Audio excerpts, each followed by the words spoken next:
Hello दोस्तों, कैसे हो आप लोग। आई होप कि सब लोग बहुत अच्छे होंगे, सबकी पढ़ाई बहुत अच्छे से चल रही होगी। मैं प्रदीप झा एक बार फिर से आपके अपनी टू चैनल आज बट पाठशाला पर स्वागत करता हूं। जैसा कि आप देख रहे हैं कि अभी फिर से एक बार मैं जीएसएससी टीजीटी पीआरटी पंचायत सचिव के रिगार्डिंग बात करने के लिए उपस्थित हुआ हूँ।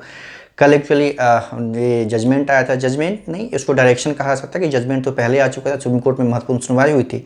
उसमें मैंने जो कल बताया था कि उसमें थोड़ा सा सुधार करना है, क्योंकि मैंने ये बताया था कि अब जो जो रिमेनिंग सीट है उसके आधार पे मेरिट लिस्ट का निर्धारण किया जाएगा। एक्चुअली जो लाइव जो उसका जो सुनवाई हो रही थी उसमें थोड़ी सी मिसअंडरस्टैंडिंग हो गई थी उसको समझने में, कि आपको पता है कि उस वक्त बहुत सब वकील एक साथ बोल रहे थे, तो काफ़ी सारा मतलब ये प्रॉब्लम हो गया था। एग्जैक्टली कंक्लूजन निकालने में थोड़ी सी दिक्कत हो गई थी। इसलिए उसमें एक सुधार है कि पहले तो आप ये समझिए कि अब जो मेरिट लिस्ट जैसे बोला गया है कि उसको रीशफल करेगा। रीशफल मतलब ये होता है कि मेरिट लिस्ट जो में फेरबदल होगा। फेरबदल इस तरह से होगा कि टोटल जो है, देखिए टोटल आपको पता है कि इसमें टोटल सीटें जो थी वो 17,572 थी। टोटल सीटें थी इतनी, ठीक है, टोटल सीटें इतनी थी 17,572। उसमें कल जो गवर्नमेंट सरकार के वकील थे कपिल सिब्बल साहब के द्वारा ये कहा गया कि इसमें से टोटल सीटें जो थी उसमें से जो अनुशंसा की गई थी, मतलब ज्वाइनिंग के लिए जो अनुशंसित थे, जो उस समय बेन हाईकोर्ट का जो स्टे लगा था उससे पहले, उसमें से आप समझिए कि 9917 स्टूडेंट कैंडिडेट का जो है सरकार द्वारा अनुशंसित कर दिया गया था ज्वाइनिंग के लिए। अनुशंसित, ये ज्वाइन नहीं किए थे, ज्वाइन किए थे वो था 8738, है ना, 8738 जो है ज्वाइन किया गया था उस समय। ये मतलब ज्वाइंट टीचर है, टोटल इतने जो हैं ज्वाइंट टीचर हैं। ये कल सुनवाई के दौरान सरकारी वकील जो थे कपिल सिब्बल साहब के द्वारा ये डाटा प्रस्तुत किया गया। उन्होंने सब डाटा अच्छे से प्रस्तुत किया और इसी का समझिए फेस वैल्यू का कितना महत्व होता है। आपने देखा कि सोनी कुमार जो पेटिशनर थे उससे पहले के किसी भी सुनवाई में सुप्रीम कोर्ट ने उसको सुरक्षित रखने की बात नहीं की थी, लेकिन कल पेटिशनर के जो वकील थे अपने तर्कों से इतना दमदार तरीके से उन्होंने अपने तर्कों को रखा, पेश किया। और तो उसके बाद क्या हुआ कि जज महोदय ने जो पेटिशनर थे 216, आप ये स्पष्ट कर दूं कि पेटिशनर वो हैं जो इनिशियल पेटिशनर थे जो हाई कोर्ट में पेटिशनर बने थे, ठीक है, 216 स्टूडेंट, उसके उनके नौकरी को भी सुरक्षित किया गया। मतलब मिनिमम कटऑफ के आधार पे उनकी भी नियुक्ति होगी। आगे बात करेंगे, आपको अच्छे से समझ में आएगा वो चीज़। तो मेरा जो अभी पंचायत सचिव के स्टूडेंट हैं उनको उनसे निवेदन है कि आप लोग का एक मौका और है, नेक्स्ट फ्राइडे को आप लोग अच्छे फेस वैल्यू वाले वकील को हायर करिए।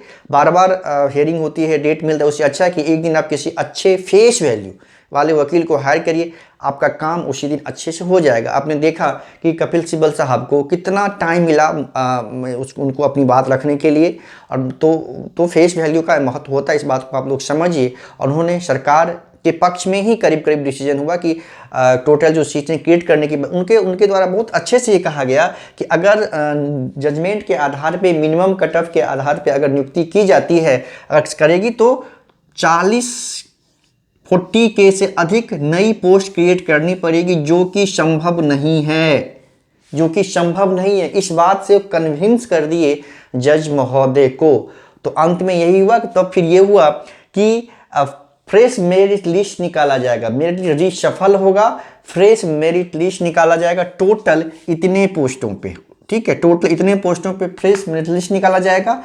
उसमें इनको जो है किसी भी हालत में बाहर नहीं किया जाएगा, मतलब इनका समायोजन होगा, इनका जो है सभी लोगों का समायोजन होगा। मान लीजिए ऐसा कपिल सिब्बल साहब का कहना था कि अगर state wise fresh merit list बनाया जाता है, अगर state wise fresh merit list बनाया जाता है, मतलब समझिए कि अभी कोई ज्वाइनिंग, किसी की ज्वाइनिंग नहीं हुई है, ठीक है, तो अगर state wise fresh merit list बनाया जाता है तो इसमें से उनका मानना था कि जो 8738 जो ज्वाइंट टीचर हैं उसमें से 2136 जो शिक्षक हैं वो बाहर हो जाएंगे, है ना। अगर फ्रेश मेरिट लिस्ट में समझिए इस बात को, मान लीजिए किसी की ज्वाइनिंग नहीं हुई, उस आधार पे अगर ओवरऑल एक सीट के अकॉर्डिंगली फ्रेश मेरिट लिस्ट बनाया जाता है तो अभी जो ज्वाइंट टीचर हैं 8738, उसमें से क्या होगा, 2136 जो है वो बाहर हो रहे हैं। तो इसी पे जज साहब का ये कहना था कि नहीं, बाहर किसी को नहीं किया जाना, इनको समायोजन करना, इनको बाहर किसी भी हालत में नहीं किया जा सकता। तो उसी पे कपिल सिब्बल साहब का कहना नहीं, इनका समायोजन करने के लिए हम तैयार हैं। मतलब अब ये समझिए कि जब मेरिट लिस्ट बनाया जाएगा 17,572 लोगों का, उसमें इनका जो बाहर हो रहे हैं उनका समायोजन होगा, मतलब इनको बाहर नहीं किया जाएगा। इसका मतलब ये है कि नीचे से समायोजन मतलब इसी सीट में सीट इंक्रीज नहीं करनी पड़ेगी अब सरकार को। इस बात के लिए कपिल सिब्बल साहब ने जज महोदय को कन्विंस कर लिया। ठीक है, तो 2136 जो इसमें बाहर हो रहे हैं उनका समायोजन होगा। उसके आधार पे क्या होगा, जो नीचे से मेरिट लिस्ट में जो 2136 लोगों को नीचे से बाहर किया जाएगा, नीचे से इसको बाहर किया जाएगा। जो कॉमन मेरिट लिस्ट में 2136 लोग जिनका नीचे से रैंक होगा उनको कैटेगरी 2136 जिस कैटेगरी से बाहर होंगे, जनरल से या SC से, ST से, OB से, इसमें जो लोग बाहर होंगे उसी के अकॉर्डिंगली नीचे से उसी कैटेगरी के नीचे वाले जो मेरिट लिस्ट में जो उनका स्थान होगा उनको उतने लोगों को बाहर किया जाएगा, उतने लोगों को बाहर किया जाए। उसी बीच दौरान क्या हुआ कि जो पेटिशनर सोनी कुमारी और साथ में जो 216 पेटिशनर थे उनका जो वकील था उन्होंने भी बहुत दमदार तरीके से अपने पक्ष को रखा और लंबी बहस की उन्होंने, अच्छा खासा टाइम भी उनको मिला। तो उन्होंने भी कन्विंस कर लिया अपने तर्कों से कि 216 जो पेटिशनर है इनिशियली उनको भी, उनकी नौकरी को भी सुरक्षित किया जाए। मतलब इनकी नौकरी भी जो है ये जो मिनिमम कट ऑफ के आधार पे इनकी नौकरी को भी सुरक्षित किया गया। मतलब समायोजन समझिए आप न सिर्फ 2136 का होगा बल्कि 216 जो पेटिशनर हैं उनका भी समायोजन होगा। ठीक है, उसके तो समझिए इतने लोग, मतलब टोटल 2136 प्लस 216 इतने लोग जो है कॉमन मेरिट लिस्ट में से नीचे से बाहर होंगे। ठीक है, समझ में आप, इसीलिए अब तो ये समझ में आ गया होगा कि मेरिट लिस्ट कैसे बनेगा। ओवरऑल मेरिट लिस्ट निर्माण बनेगा 17,572 लोगों का ओवरऑल मेरिट लिस्ट बनेगा। उसमें क्या होगा कि ये बाहर हो रहे हैं इतने लोग 2136 जो ज्वाइंट टीचर वो बाहर हो रहे हैं और साथ में 216 को भी समायोजन किया जाना है। जब इनको अंदर किया जाएगा और जब इनको भी अंदर किया जाएगा, ये दोनों इन हो रहे हैं। ठीक है, तो क्या होगा, इतने लोग हैं, मतलब 2136 ये और 216 ये है ना, दोनों को मिला के इतने लोग जो हैं सामान्य में जनरल मेरिट लिस्ट से इतने लोग नीचे से बाहर होंगे रिस्पेक्टिव कैटेगरी के अकॉर्डिंगली। ठीक है, रिस्पेक्टिव कैटेगरी, रिस्पेक्टिव सब्जेक्ट जो भी है उसके अकॉर्डिंगली इतने लोग नीचे से बाहर हो जाएंगे और तब वो मेरिट लिस्ट का प्रकाशन किया जाएगा। इसीलिए DB रोक दिया गया है। बहुत सारे स्टूडेंट के क्वेश्चन था कि DB क्यों रोक दिया गया, तो DB जो है अभी जो करवाया जा रहा था वो रिमेनिंग सीट जो बचा था उसके आधार पे मेरिट लिस्ट का बना के DB के लिए बुलाया जा रहा था, जो रिमेनिंग सीट थी। लेकिन जो रिमेनिंग सीट पे अब मेरिट लिस्ट तैयार ही नहीं होना है, मेरिट लिस्ट जो है रीशफल होना है। रीशफल मतलब फेरबदल होगा, फ्रेश मेरिट लिस्ट बनेगा इतने लोगों का। और कैसे क्या होगा उसमें मैंने आपको अच्छे से बता दिया, समझ में आई थिंक आ गया होगा। तो अब देखिए, ये तो जो नॉन ज्वाइंट टीचर है उनके साथ नाइंसाफ़ी हुई है, लेकिन अब आप कुछ कर नहीं सकते। हाँ, एक मौका और है कि किसी अच्छे जो फेस वैल्यू वाले, अगर किसी अच्छे वकील ने अगर अगले फ्राइडे को भी उनको अगर अपनी बात कहने का मौका मिला, अच्छे अगर फेस वैल्यू के कोई वकील होंगे तो उसमें कुछ स्थिति जो है उनके पक्ष में हो सकती है, लेकिन अब थोड़ा मुश्किल है। लेकिन पंचायत सचिव के छात्रों का मेरा एकदम विनम्र आग्रह है कि वो लोग जो नेक्स्ट उनको मौका मिला है फ्राइडे को, उसको उस मौके को हाथ से न जाने दें, न गंवाएं। आप लोग जो अलग अलग टुकड़ों में बटे हुए हैं, इकट्ठा हुए हैं और किसी अच्छे फेस वैल्यू वाले लॉयर को अपना पक्ष रखने के लिए वहाँ पे लाएं, ताकि आप लोगों के पक्ष में भी उसी दिन डिसीजन हो जाए। आपने देखा कि फेस वैल्यू का क्या महत्व होता है। तो अभी वक्त है, फ्राइडे को सबको मौका मिलेगा, खासकर पंचायत सचिव के जो अभ्यर्थी हैं उनके पक्ष में उनके वकील को अपनी बात रखने का मौका मिलेगा।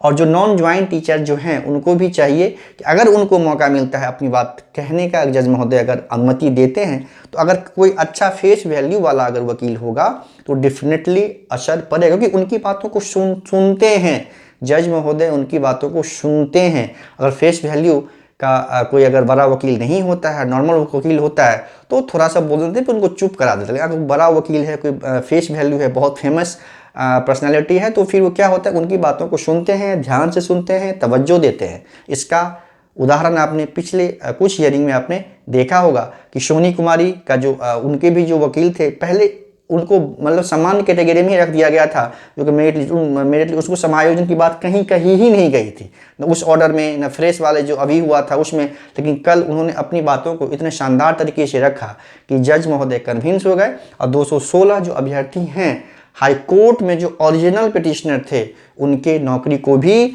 मिनिमम कट ऑफ के आधार पे उनका भी समायोजन किया जाना है, किया जाएगा। ठीक है, तो अब किस प्रकार से मेरिट लिस्ट बनाया जाएगा, कैसे बनाया जाएगा, वो सब आई थिंक आप लोगों को क्लियर हो गया होगा। जिनका डीबी हुआ है, ऐसा नहीं है कि सबकी नौकरी खतरे में है। जो उस मेरिट लिस्ट में जो लोग आएंगे उनकी नौकरी होगी, जो नहीं आएंगे उनकी नौकरी नहीं होगी, अगर फ्राइडे को कुछ उसमें कुछ बदलाव नहीं होता है तो। ठीक है, तो आप लोग अपना पक्ष उस दिन जो किसी अच्छे फेस वैल्यू वाले वकील को हायर करके अपना पक्ष रखने का कोशिश करें, ताकि कुछ भी अगर पॉजिटिव अगर संभव है तो उससे निकाला जा सके। ठीक है, यही बताना था। कल में एक्चुअली मैंने बताया था कि जो रिमेनिंग सीट है उसके आधार पे मेरिट लिस्ट बनना है, लेकिन जो ही जब शाम को डीवी का जो पोस्टपोन्ड हुआ, तो ही मैंने फिर से अच्छे से उसको जाके सुना, तो ये कल में क्लियर हुआ कि नहीं, फ्रेश में जो रिमेनिंग सीट के आधार पे नहीं, टोटल सीट के आधार पे मेरिट लिस्ट का निर्माण किया जाना है, और उसमें जो बाहर हो रहेंगे 2136 उनका समायोजन होगा, और साथ में 216 कैंडिडेट का भी समायोजन होगा। मतलब सीट क्रिएशन की कोई बात नहीं हुई, उनका इसी में समायोजन होगा। इसका मतलब ये हुआ कि नीचे से रिस्पेक्टिव सब्जेक्ट, रिस्पेक्टिव कैटेगरी में जो स्टूडेंट होंगे मेरिट लिस्ट में, उनको 2136 को बाहर किया जाएगा और 216 को बाहर किया जाएगा, और उसी में इनका समायोजन होगा। साथ में रैंक वाइज मेरिट लिस्ट में जिनका जो रैंक होगा, उनका जो डिस्ट्रिक्ट ऑप्शन होगा, जैसे जो नॉन शेड्यूल डिस्ट्रिक्ट के लोग शेड्यूल डिस्ट्रिक्ट में जा सकते हैं, अगर उनका रैंक ऊपर होगा, मार्क्स ज़्यादा होगा, उसके रिस्पेक्ट में, मतलब मेरिट के अकॉर्डिंगली उनको डिस्ट्रिक्ट चुनने का भी अवसर प्रदान किया जाएगा। तो ये थी मुख्य मुख्य बातें। अब देखिए नेक्स्ट फ्राइडे को, हाँ, साथ में जो जिस तरह से सुप्रीम कोर्ट के द्वारा कहा गया है कि मेरिट लिस्ट का निर्माण किया जाना है, उस मेरिट लिस्ट का खाका भी फ्राइडे को प्रस्तुत करने के लिए कहा गया है सुप्रीम कोर्ट में।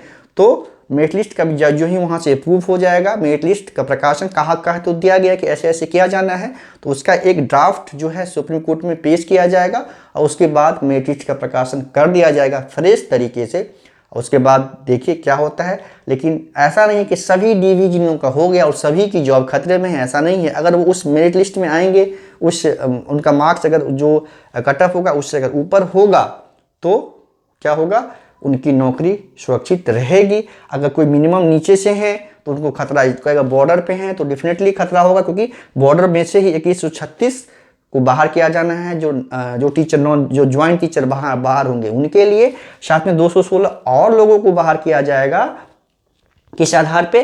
क्योंकि पेटिशनर बने थे। तो आज बहुत सारे लोगों को बहुत अफसोस हो रहा होगा कि काश वो भी पेटिशनर बन गए होते। अब ये न्याय हुआ है नहीं हुआ, ये तो अब सुप्रीम कोर्ट का जजमेंट है, इस पर ज़्यादा कमेंट कुछ किया नहीं जा सकता। लेकिन इतना तो जरूर कहा सकता कि नॉन ज्वाइंट टीचर के साथ जो है न्याय नहीं हो पाया। क्योंकि आप ये समझिए, स्थिति ये बनेगी कि कम मार्क्स लेके कोई जॉब कर रहे हैं और अधिक मार्क्स लाकर कोई बाहर बैठा हुआ है, यानी वो बेरोजगार है। तो ये स्थिति कहीं से भी न्यायोचित नहीं है, इसको न्यायोचित नहीं कहा जा सकता। तो देखते हैं कमिंग फ्राइडे को क्या होता है।